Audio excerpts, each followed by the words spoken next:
Well, here's a big ET Now exclusive. The founder of Byju Raveendran, in conversation with ET Now's Nayantara Rai. Let's cut across. Second most edtech.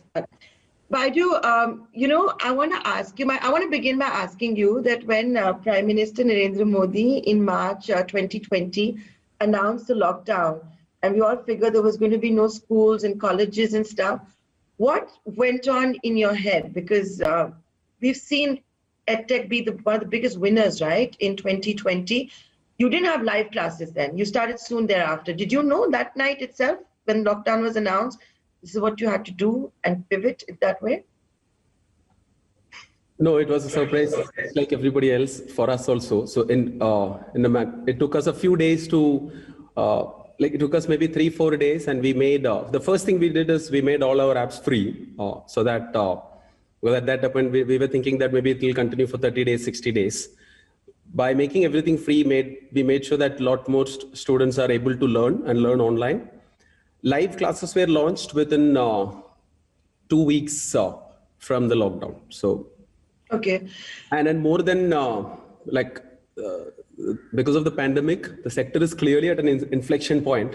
But what we've realized is that it eventually took a crisis like this for all the stakeholders to try out online learning. It's always been there. Our biggest challenge for the last 5 years was about how do we create awareness for online learning, screen-based learning.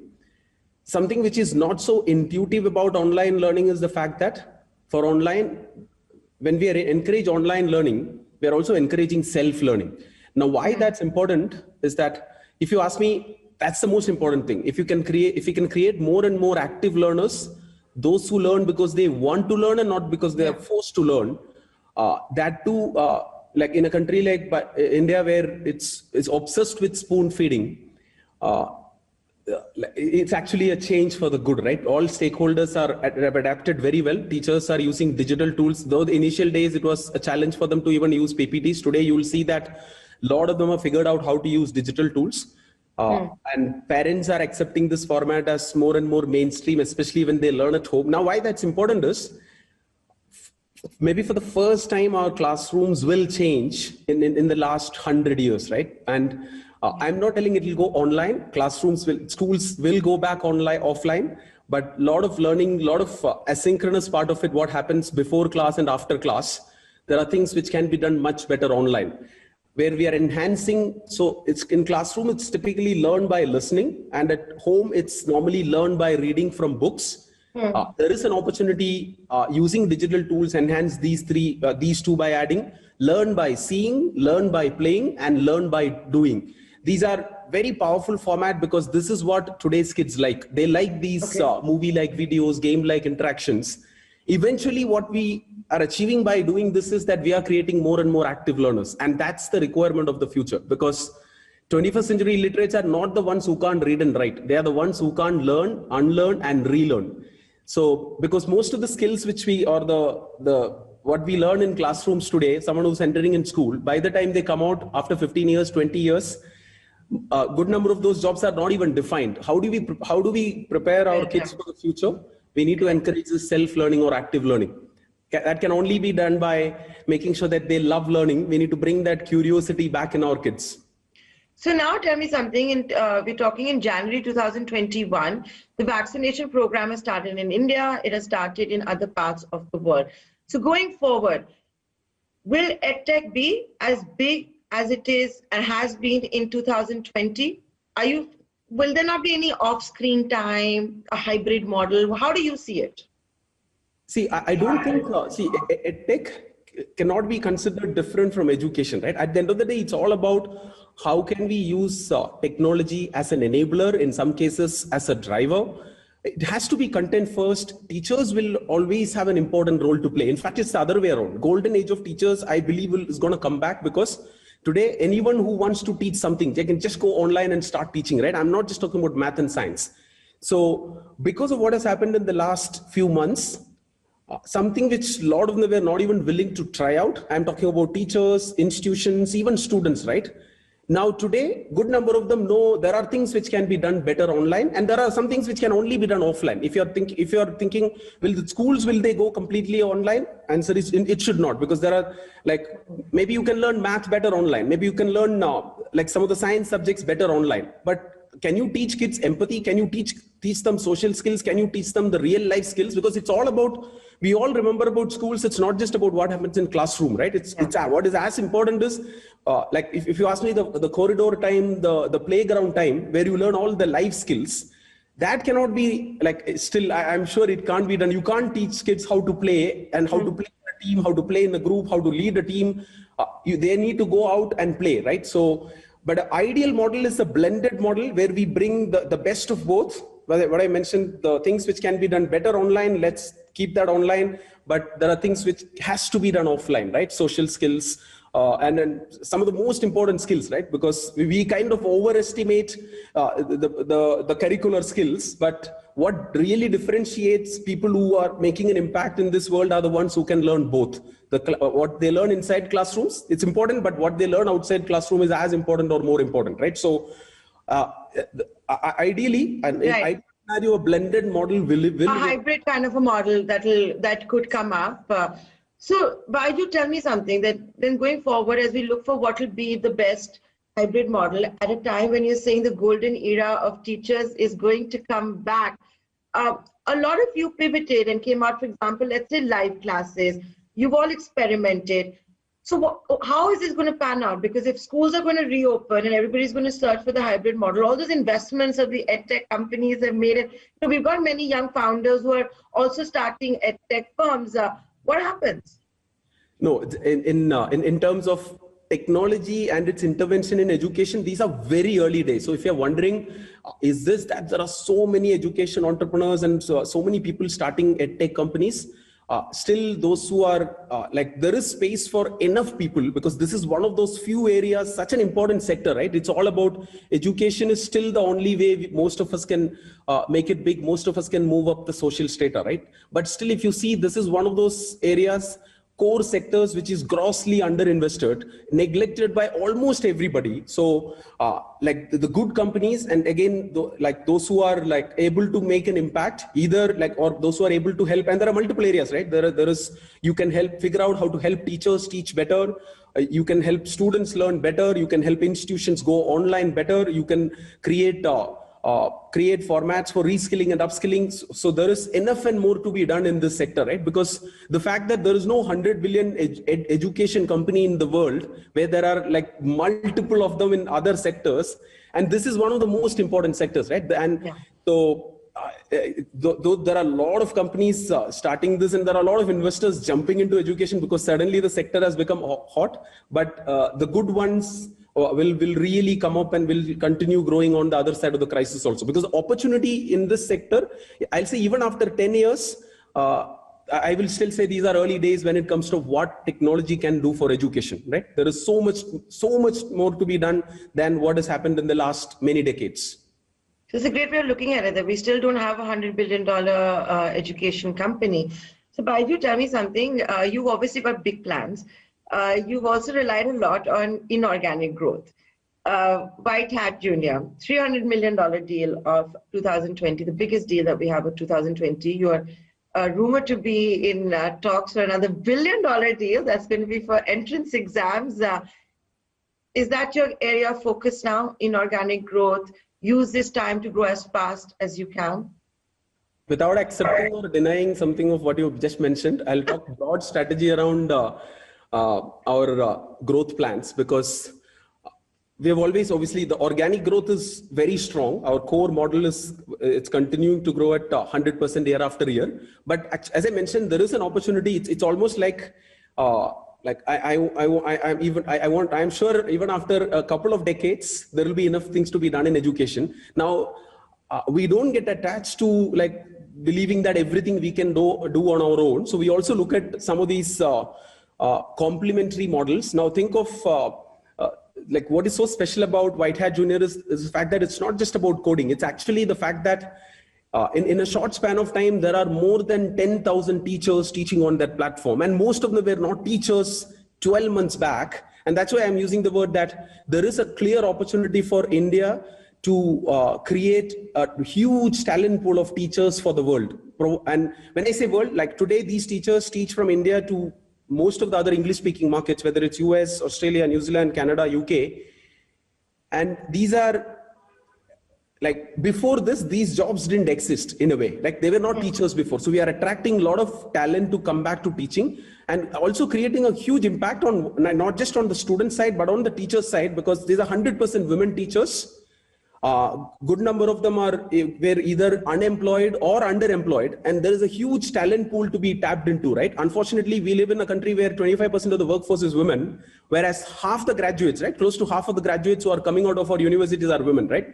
So any business or any one business which can tap into this underutilized, huge, high quality talent pool, right? And if they can do well, will make a huge impact. I'm not just talking about will create a huge business, right? At the end of the day, it's like for any to be long term, for any business to be long term, it has to create impact. So very special in terms of how like we are creating these teaching jobs.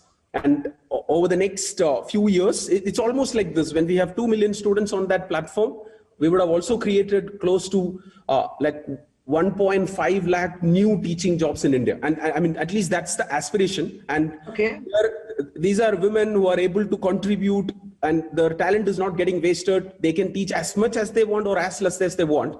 And like this is, it's not just for teachers, right? Today in this world where of remote working, there's so many areas, and the impact which once they get back into the workforce, right? Otherwise, it's a big challenge for a lot of them to get back, and once they take a break, re-entering the workforce is next to impossible, right? Or a lot of women consider that as a big challenge. So that's the biggest opportunity. So in our India model, we have the platform plus content self-learning models, and there is an opportunity by adding this teaching layer on top, where we create these teachers for the world and possibly define the online schools of tomorrow. When I say online schools, it cannot do everything which in school is supposed to do, but for I got that. subjects, right? So a blended model like you were talking about.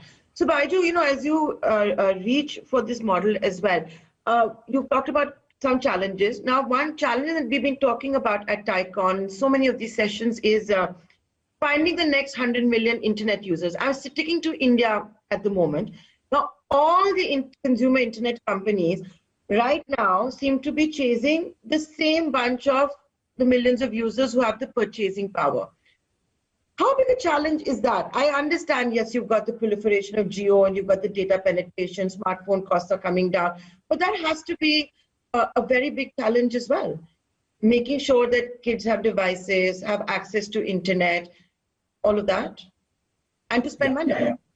Yeah, so today, that's there is still almost the 1/3 of the students, those who are not even having access to a smartphone, forget about internet. Yeah. But I expect over the next few years, with more and more people coming online, devices becoming cheaper and data becoming cheaper, they will also get an opportunity to get the benefit of internet, and not just education, right? So today, like what we have done in the last 12 months, especially, is we have added a lot more, not just our products are available not just in English, but all the regional languages. Though we have a large number of paid users, we have almost the first 4.5 years, we got around 45 million users to come onto our free apps. But these 12 months, we are getting another 45 million. That kind of shows that there are a lot more people trying out online, coming online, trying out online learning. So it's, and only a small percentage of them actually like end up becoming continuous users, paid users, but there is enough for all of them to learn free online, and where they also take the benefit of what is available.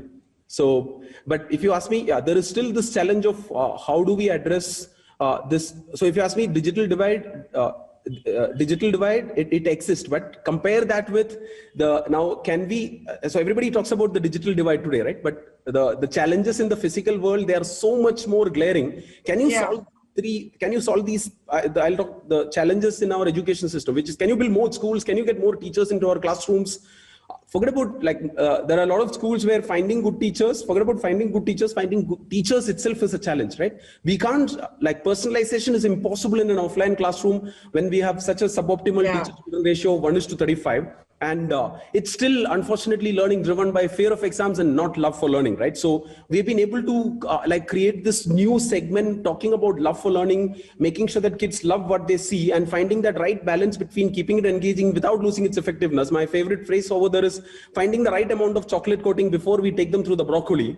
And it's not easy, right? It's actually not easy, right? We have been able to get that across age groups, across subjects, but still there is a long way to go before we call it a success, right? I will say it's just relative success, right? Just because like we are possibly one of the most valuable companies, it doesn't mean that this is success. In fact, I believe that the day any entrepreneurs thinks it's success, the game is over, right? It's like the complacency cannot sit in. In fact, the one big challenge or like something which is important for companies to scale up is that you need to continuously increase the founder mentality, read that as ownership, read that as skin in the game. Oh, and that's where like, so some of these acquisitions actually help more than getting a platform or getting a team or getting a product on board.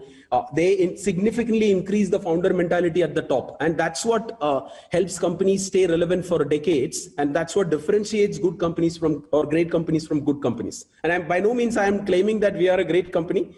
Like the time will tell whether we are able to do this, right? Whether we can, it's in, like, as people say in business and politics, it's never about winning the game, right? You have to stay in the game. So you have skin in the game, and it certainly looks like you're a very, very big winner at the moment. Decacorn, world's second most valuable edtech startup. You must be doing something right.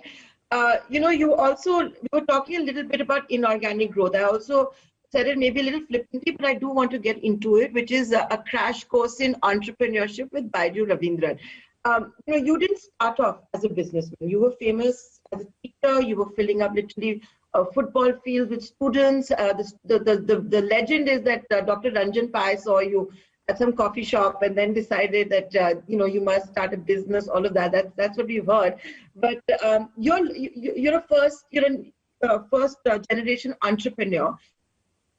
You will get things right. There will be things that will be wrong. There must have been, and as we celebrate you, let's talk a little bit about the challenges and hardships that you must have gone through. It's very easy to look at it later on and say everything looks so rosy, but can you tell us a little bit about the hardships and challenges that you went through? Because we've got many young founders here. You rightly mentioned that nothing is as good as what you see and nothing is as good as what the media talks about. So the challenges is part of, like, every day is a new challenge, right? Especially in a segment where there is no playbook for success, right? This is not a cut, copy, paste model of something which has worked in other like a lot more developed markets where the startup ecosystem is maybe 5 or 10 years ahead of us, right? So now that's an advantage, that's a disadvantage. The fact that there is no playbook, that gives you a lot of freedom to actually go and try out things. That means without making mistakes, you cannot figure out, right?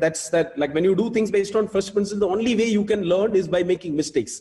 Because when you do things, you'll make mistakes. But the key is making sure that those mistakes stay small, and then like those failures, you need to make sure that they stay like like you don't make big mistakes and make multiple of them. But finally, when you figure out a way to do it, go big, go fast, and then almost be at it till you get it. And when you're about to raise the bar again, right? That's the key. And though you're calling it a crash course on entrepreneurship, there is nothing like that, right? Because entrepreneurship, it's an everyday lesson. It's not a skill. It's actually a mindset, right? It's a mindset where you don't take no for an answer, right? Mindset where you won't be worried about it. It's when people say failures, I'd say it's the wrong word, right? You end up making, you can't do anything. If you are doing something new, you can't do it without making mistakes, right? It's all about how do you actually build muscle to do things in a hard way. Now it's other way around, right? If you do things if you are doing all the hard things, you will end up building muscle for it. So now what is important to keep in mind is if you are passionate about what you are building, and if you are having a long-term approach, and if you can find the right team. Now it's never about, that's very important, right? For entrepreneurship, finding the right team, because it's never about individuals, right? It's like founders get undue credit for what they do, right? And it's like, that's why I always tell that, can you create a culture of entrepreneurship? Can you create a culture of an action biased culture where people go and do it and make mistakes, but they should know why they are making the mistakes, right? So it's about finding that right balance between having a strong vision, like you should be really stubborn about what you want to achieve long term, but you should be very, very flexible in terms of how you take it up on a daily basis, right? It's like the other way of talking about is dream big, but make sure that you have your annual goals, monthly goals, weekly goals, and if possible, daily goals, right? Then you will never make big mistakes, because everybody will make mistakes, right? Who won't, right? When you are growing up, when you are like in the early phase, it's all about making multiple of those mistakes, right? But if you're not willing to correct, that's wrong, right? And if you are not knowing why you made that mistake, So measuring whatever you can, it's very important, right? Because things which you can't measure, you can never improve. Now, I am not telling these are entrepreneurial lessons, because there is nothing like that, right? Everybody has to. Everyone's journey is different as well. Correct. Everyone's journey. But Byju, you make daily goals? I take like almost like every small step at a time, right? Whether it's daily goal, weekly goal, it's like there's a lot of it's all, there is part of it which is well structured, but there's a lot of it is completely unstructured, right? Because that's how you always keep you need to find the balance between the two. So your company is worth over $10 billion, and I believe you don't have an EA or secretary or anyone. You do it all on your own while you make daily goals and run this empire. We can learn something on productivity from you. I think the key is about if like I will never say that if someone is telling today, especially today, if someone is telling they don't have time, they're just lying, right? Because there's so much time, like 24 hours, maybe you need to sleep for 4-5 hours. Like, can you work for 18 hours, 20 hours at a stretch? I don't think so, right? But the key is staying active so if you ask me, like I do stay active for 18, 20 hours. It doesn't mean that I'm working, right? I'll be working, I'll be playing, I'll be spending time with, because today we are fortunately enough to spend time with the family, because so the last 10 months have been like very productive, right? So like if you are like, if you are doing things which you love, like you won't even feel like you are active, right? It's like you are having fun at the end of the day, right? There is no, you can't complain that, especially like I always say that I'm living my dream. So there is no scope for slowing down. Like, so when things are going so well, you have to anyway put more and more effort. And if things are not going well, you have to put even more effort, right? So, but I do have. So while you're living your dream, balance between doing things which I love. It's not just about running a business. It's about playing multiple games. It's about spending a lot of time with the family, because I've always lived growing up in an environment like that, in a large joint family where there were 18 people at home. Today I have 25 people at home. So so it's like there is that strong support system, which is important, right? Everybody needs that. Yeah. So when you're living your dream, and you're active for 20 hours, where a lion's share is also spent on working and spending with your family, etc. Byju, tell me what keeps you going. Building for India, you're building for the world. Can you share with me, when you look 5 years, 7 years, 10 years, where you see the company? What kind of innovations are you experimenting with? You know, a few sessions ago, for example, the one with Google, we were hearing so much about language, for example, how so many things around language are going to come about. Is that the direction you're taking? So, rather than like, if since you asked me to talk about 7 to 10 years, I have to still keep it at the real aspiration here is to define the future of learning and create a part of it, because nobody can do everything here, right? And like, we need to be practical over there, and find that find the ideal blended format of learning and play a role and in terms of what we are good at. So in one sentence. Like I'll be happy if I can play a role in defining the online schools of tomorrow, right? Because that's our core area. In finding the right balance between using technology as a technology-driven, media-enabled, content-first strategy, and like any student who even if like the students who are learning on our platform, once they start learning this way, they are actually becoming self-learners, right? And that's very, very important, because if you ask me, I have so much conviction in the self-learning, because like I was forced to become a self-learner. I didn't have access to the so-called good schools, right? I went to a like small government school in a village. I'm not telling this to dramatize the story, right? And neither to get more sympathy. But that's a big advantage, right? Growing up like that, learning on your own. Even the average English which I speak here, and maybe I speak little fast, is because I thought that's how you speak English, because the only way I've learned English is by listening to cricket and football commentary on radio, and they speak very fast, right? So today I make it a point to slow it down, but anyway, in a short session, I want to pack in a lot of things. So I'm going back to my older ways. But being a self-learner, so this conviction in the self-learning, in this curiosity-driven learning is actually from within. And that's why I was telling that, like I always tell that the things which I propagate, things which I am trying to make popular, like create, like, and that's why everything which we talk about is about love for learning, right? And can you make sure that students learn because they want to learn? And if you can bring that spark and like making them a device and house of learning, and if they like something, they'll end up learning on their own, right? Learning how to learn is a very important skill, right? And you can use multiple of these subjects, which will help them practice the skill of learning how to learn. and where they can learn visual learning, where they learn by seeing these movie-like videos, learn by playing these game-like interactions, and learn by doing, right? Learn by doing is where these digital activities, and we have also introduced a lot of these physical to digital activity by using computer vision, but there is so much to be done. But overall, like I strongly feel that like we can play a big role. And when I say we, I am not talking about Byju's alone, right? We have a talent pool here on top of the self-learning platform. By using teachers as mentors, we can help students, not just in India, but around the world, learn better. Learn better is nothing but just make sure that they start learning on their own. Yeah. You're also learning something new every day, which is, of course, entrepreneurship. When you look back at the year 2020, which, you know, we'll all remember 2020, there's no doubt about it. And you use 2020 to all your advantage. Look at the number of millions of more kids and all of that you were trying to get on the app, how you made it free, then you have to make it charging again, and all of that you've done, acquired White Hat Junior. So when you look back at all of that, would you have done anything different? Almost everything, like when you say that, because we make, because to us it looks perfect. To us it looks really perfect, right? So no, but because people only read the success stories, right? Because like the mistakes we make sure that they stay so small. Tell us a few mistakes that you made. Most of the Can you be honest with us? Tell us a few mistakes and how you would have done it differently. You ask me almost everything, like when you get it right, finally you will think, oh, this is such a simple idea. You should have done it 10 months back or 12 months back. But that's how it is, right? It's a lot of things you will like. There is no point in like looking back and reflecting on things. Okay, I could have done it earlier, right? It's not that, like, it's not about the mistakes, right? It's about okay, we could have figured this out so early, right? Even this idea of using teachers in India and helping like creating literally helping students globally. It's a very simple idea, right? But like maybe like 24 months back, it wouldn't have worked. Today, there is better internet even in our small towns. Maybe this is the right time, right? But like there's no point in like, though obviously you need to keep it. I got it, yeah. It's always better to look ahead and rather than reflecting on things which. Okay. So while we look ahead, I'm going to make this the final question. So tell me something, Byju. You know, what we've seen in the last 1 year also is mushrooming of so many new edtech startups. Virtually, we've got more than 2,000 young founders who are watching you at the moment. Like you said, every edtech startup is not going to survive. It is going to be the good ones that will survive and all of that.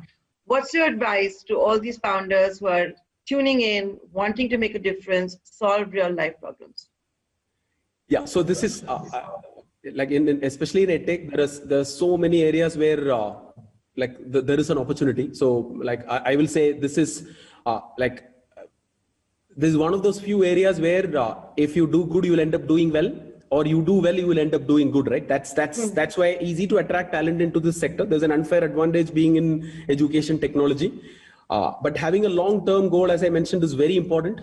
Hire it's never about hiring the best team, right? It's the best team is nothing but the right team for you, right? It needs to be diverse. You need to have people with co-founders with complementary skill sets, enough employees with that kind of ownership and founder mentality, and make sure that they stay long enough, right? Because that compounding effect of continuity in relationships is what really creates something which is long-term and something which will make an impact, right? And finding the right balance between speed, efficiency, and focus is critical.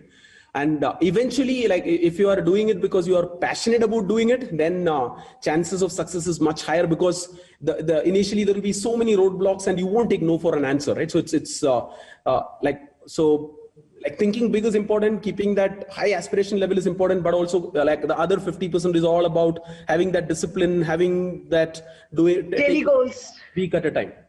The daily goals that you already told us about. Byju Raveendran, we promised TideCon that we would end on time, and let's do that. It's sharp 5:30 p.m. That's all the time we have. I would have gone on and on, but thank you so much for being so candid and being so open about everything. Thank you.